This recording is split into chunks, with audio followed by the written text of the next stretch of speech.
12वां अध्याय। देवताओं को उपदेश देना।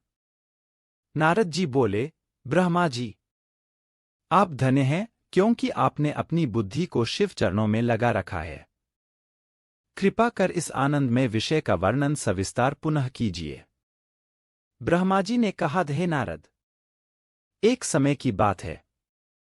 मैंने सब ओर से देवताओं और ऋषियों को बुलाया और क्षीरसागर के तट पर भगवान विष्णु की स्तुति कर उन्हें प्रसन्न किया।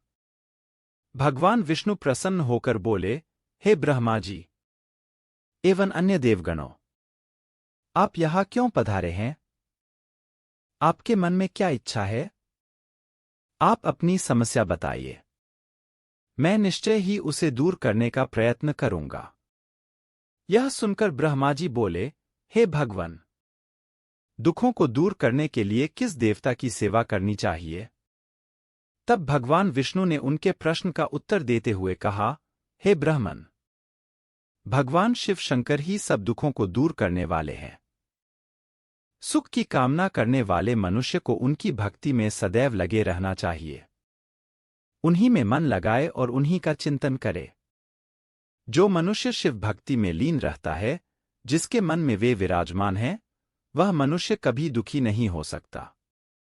पूर्व जन्म में किए गए पुण्यों एवं शिव भक्ति से ही पुरुषों को सुंदर भवन, आभूषणों से विभूषित स्त्रियां, मन का संतोष, धन संपदा, स्वस्थ शरीर, पुत्र पौत्र, अलौकिक प्रतिष्ठा, स्वर्ग के सुख एवं मोक्ष प्राप्त होता है। जो स्त्री या पुरुष प्रतिदिन भक्तिपूर्वक शिवलिंग की पूजा करता है, उसको हर जगह सफलता प्राप्त होती है। वह पापों के बंधन से छूट जाता है। ब्रह्मा जी एवं अन्य गणों ने भगवान विष्णु के उपदेश को ध्यानपूर्वक सुना। भगवान विष्णु को प्रणाम कर कामनाओं की पूर्ति हेतु उन्होंने शिवलिंग की प्रार्थना की। तब श्री विष्णु ने विश्वकर्मा को बुलाकर कहा, हे मुने, तुम मेरी आज्ञा से देवताओं के लिए शिवलिंगों का निर्माण करो। तब विश्वकर्मा ने मेरी और श्रीहरि की आज्ञा को मानते हुए देवताओं के लिए उनके अनुसार लिंगों का निर्माण कर उन्हें प्रदान किया। मुनिश्रेष्ठ नारद, सभी देवताओं को प्राप्त शिवलिंगों के विषय में सुनो। सभी देवता अपने द्वारा प्राप्त लिंग की पूजा उपासना करते हैं। पद्मपराग मणि का लिंग इंद्र को, सोने का कुबेर को, पुखराज का धर्मराज को, श्याम वर्ण का वरुण को, इंद्रनील मणि का विष्णु को और ब्रह्माजी हेमलय लिंग को प्राप्त कर उसका भक्तिपूर्वक पूजन करते हैं। इसी प्रकार विश्वदेव चांदी के लिंग की और वसुगन पीतल के बने लिंग की भक्ति करते हैं। पीतल का अश्विनी कुमारों को, स्फटिक का लक्ष्मी को, तांबे का आदित्यों को और मोती का लिंग चंद्रमा को प्रदान किया गया है। व्रजलिंग ब्राह्मणों के लिए व मिट्टी का लिंग ब्राह्मणों की स्त्रियों के लिए है। मयासुर चंदन द्वारा बने लिंग का और नागों द्वारा मूंगे के बने शिवलिंग का आदरपूर्वक पूजन किया जाता है।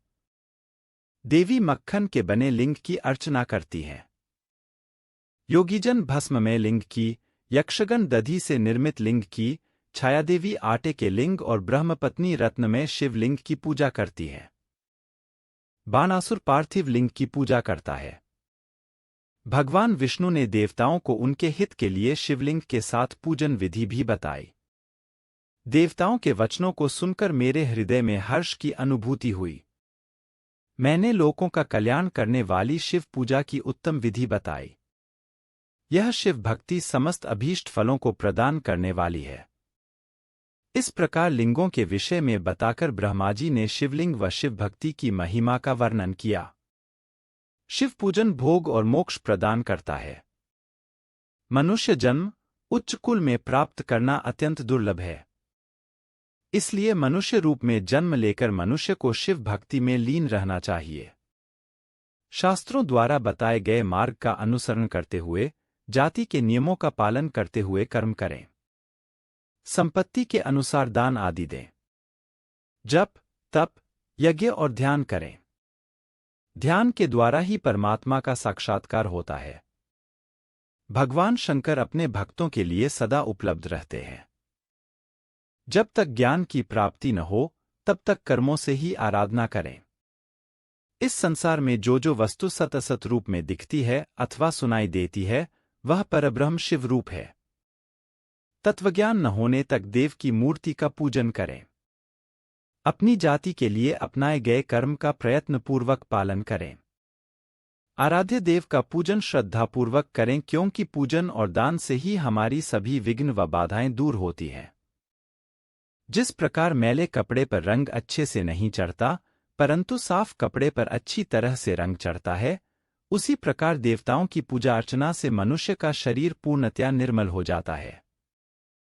उस पर ज्ञान का रंग चढ़ता है और वह भेदभाव आदि बंधनों से छूट जाता है।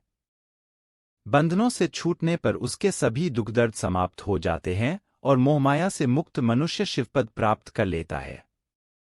मनुष्य जब तक गृहस्थ आश्रम में रहे, तब तक सभी देवताओं में श्रेष्ठ भगवान शंकर की मूर्ति का प्रेम पूर्वक पूजन करे। भगवान शंकर ही सभी देवों के मूल हैं। उनकी पूजा से बढ़कर कुछ भी नहीं है। जिस प्रकार वृक्ष की जड़ में पानी से सींचने पर जड़ एवं शाखाएं सभी तृप्त हो जाती हैं, उसी प्रकार भगवान शिव की भक्ति है। आठ मनोवांछित फलों की प्राप्ति के लिए शिवजी की पूजा करनी चाहिए। अभीष्ट फलों की प्राप्ति तथा सिद्धि के लिए समस्त प्राणियों को सदैव लोक कल्याणकारी भगवान शिव का पूजन करना चाहिए।